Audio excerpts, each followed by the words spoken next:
many of you, when you're in first grade, would say, who's the James Educational People are Stephen and X-Y-Z? How many of you can do that? Everybody? Yeah. How many in this room can play a chromatic scale that fast? So my thing is, though it's difficult, because it's not Mary Had a Little Lamb, and I know the kids want to play a tune right away, if you think we do. Right? So I say, that's the first test.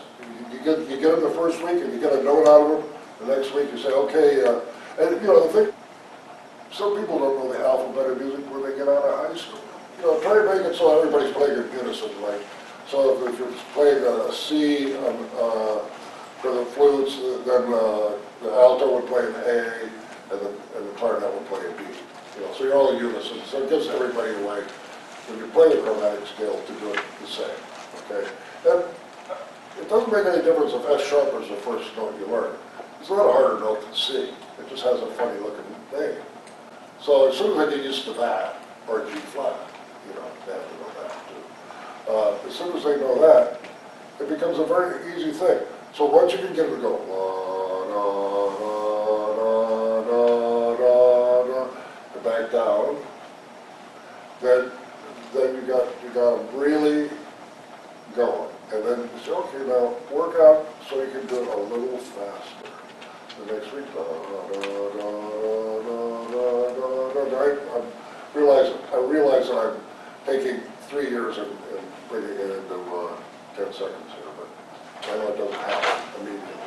But to me, the chromatic exercise every week, or the chromatic scale every week, the 12 notes that they learn, if you decide that they're up to learning more in another octave, that's great. If you don't think that they can do more than that, because you're also going to be wanting to work out some kind of a book, right? Because you're going to teach them to count, and you're going to teach them to play the tunes they want to hear, okay? And the books usually have the tunes they want to hear. But to me, if you already know the chromatic scale, all you have to think about is counting. You don't have to look at the note and say, oh, what's that? Oh, that's a G. Everybody knows that's a G. So all you have to think of 1, 2, 3, 4, 1, 2, 3, whatever it is that, you know, you're going to be thinking about. That's all you have to think about. Instead of what's the note, what's the fingering, how many beats, and by then the bar is gone. You know, by the time they've actually been able to think about what it is. We haven't talked about the flute. Okay. Who in here knows how to get a sound on a flute and how to get an octave on a flute? Raise your hand. 2. Ah, not very good. Okay. All right, so here's the deal.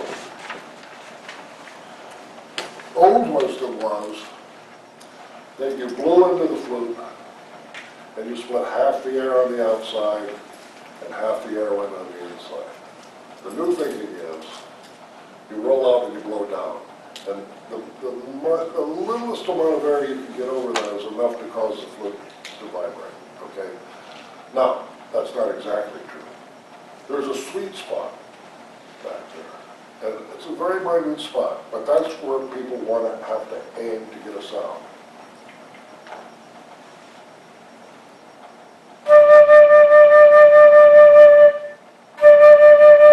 Now, did you see when I lifted the flute up that it was a little better sound? That's something I don't do very well. As soon as I hear myself play, I have to lift the flute up. Every time. It's kind of, I don't know, you know, I'm stupid. But the flute, it's all about your body. You don't want to play the flute here because all of the muscles on the left-hand side of your body have to move over to play the flute. You want to play the flute over here, over your left leg, okay? So that's the first thing. Play over your left leg. That helps your sound. Now lift the flute up.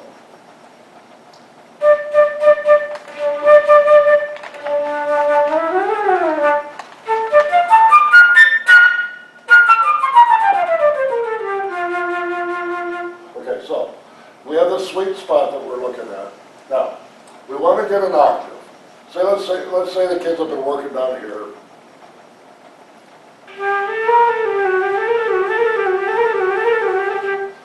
Kind of that area for a while, and we want to get an octave. How do we get an octave? Okay. Think of a bullseye, you know, like is shooting target with bullseye. And you got the target right in the middle, okay? And you've got a stream of air going perfectly in the middle of that target, okay? And where not only is it blowing in the middle of the target, it's blowing in the sweet spot. So we're getting a very nice sound, and we're very happy, but we can't figure out how to get in the upper register. Now, my private teacher described it as, he drew a picture of a boat on the top of the staff. And he said, think of it as if you're a boat trying to stay above the staff. Well, that's not it. The way you get it, well, there's several ways to get an octave. The first way, and the easiest way, is to blow harder. And why is that? If you're holding the hose against the red spot, if you don't change anything else and you turn on more water, the air goes up, doesn't it? Or the water goes up, right? The stream of water goes up. So one of the ways to get an octave is just to blow harder.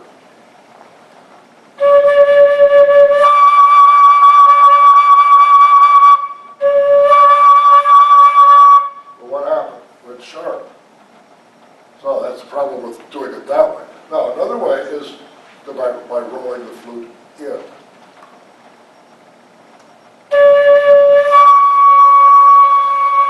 Flat and double, right?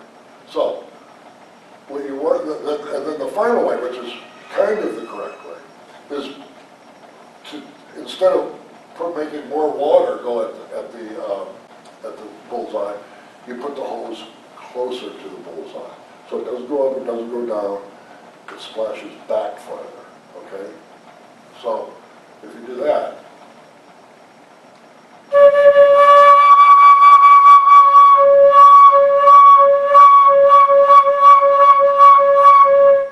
you've got your octave, and it's in tune, okay?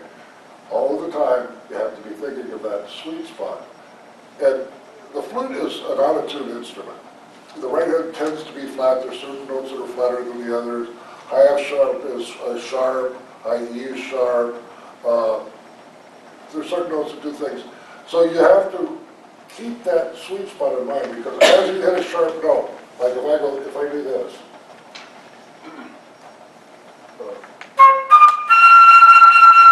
now that's not that sharp because it's hard for me to do it. But if I keep the sweet spot in mind and really keep the air down,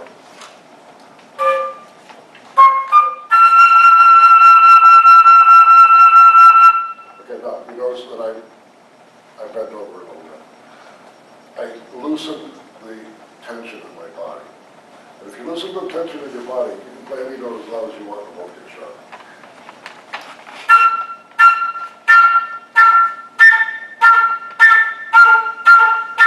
I absolutely cannot play that note sharp if my body's loose. But if my body's not loose,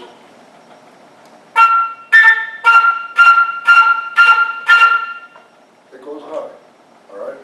So the opposite is true, as if you want to play softer higher, you have to have a little more body tension to get the note up to the pitch. That's the basic idea behind the flute. It's very simple. It's all about this hose and the water. And you can think that out yourself. And it's really going to help your kids be able to do the octave and play in tune, okay? Because without it, everybody's just guessing. Nobody really knows. I studied from a woman that was first lived in LA Philharmonic for like 30 years, and she studied with this famous teacher in New York. She was the first one to be able to tell me that. You know, after all these private teachers I'd had for like, I was driving from Las Vegas. I was working in Vegas for 4 years. I'd drive back every weekend to take a lesson from this lady. Amazing, you know. The other thing she did I hated, she also was a librarian kind of a person. She had a bookstore, and her whole practice room was lined with 2 layers of books, man. I just sucked the sound right out. You know, I'm a big bear, and she was like a little thing. So she'd get up on the stand, and she'd stand right there and look at my mouth while I played. You know, and the sound that's coming out was like, you know, and that would teach you to be pretty sensitive about what's going on here, right? And the same thing true is, another thing I want to tell you about clarinet and flute. It's all about only tightening what needs to be tight. If this top lip's tight, if this bottom lip's tight, it's not going to work. You have to be pulling the embouchure down looks like it's fine. And that keeps all this loose. The clarinet, the saxophone, and the oboe, which I do know quite a bit about. Most people want to take, here's a mouthpiece, here's the reed, here's the top. Most people want to take this and they want to bite against the reed. That's how they control it, okay? But that's not the idea. The idea is that you have a rubber band and it's a round mouthpiece, so there's equal pressure all the way around the mouthpiece. Now, your teeth does, what's the word, ground the embouchure. But what you don't want to be doing, you get your octaves like that. And that's why most people get their octaves instead of air, they bite. Okay? All right, so let's see. I got 20 more pages to go. Okay, so we talked about the flute, which is a very different woodwind. Oboe and bassoon. Unless you're an oboe player or a bassoon player, I would insist that the student have a private tutor. It's just too different. And I use Eastman reeds. I think of all, like Jones reeds, all these other reeds. Eastman is a relatively new company. They have very good cane. And I've made my own reeds.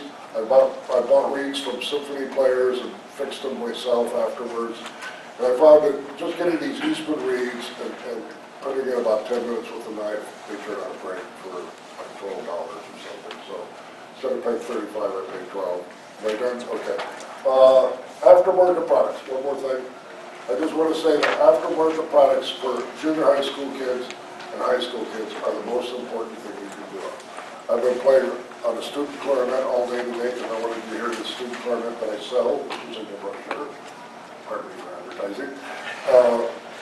And the mouthpiece, after about elementary school, the mouthpiece becomes really easy. It's the sound. Without a sound, you can have all the technique in the world, you're not going to go anywhere. Thank you very much. Thank you.